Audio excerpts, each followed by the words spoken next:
Allah Resulü sallallahu aleyhi ve sellem belə buyurmuşdu. İnsanların səhərə çıxdıqları elə bir gün yoxdur ki, həmin vaxt yer üzərinə iki mələk enməsin.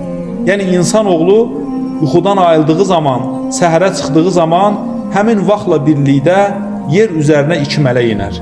Bu mələklərdən biri belə dua eləyər: Allahım, yoxsullara, kasıblara, ehtiyac sahiblərinə öz malından, pulundan verən insanların malının, mülkünün əvəzini ver və o malını, mülkünü bərəkətli elə.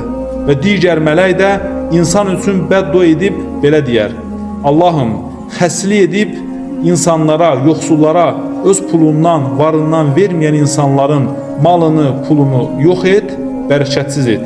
Demək, bizlər sədaqə verdiyimiz zaman, əli açıq olduğumuz zaman bizlər üçün mələklər dua edər, amma xəstəlik etdiyimiz zaman da mələklər bizlər üçün bəddua edər.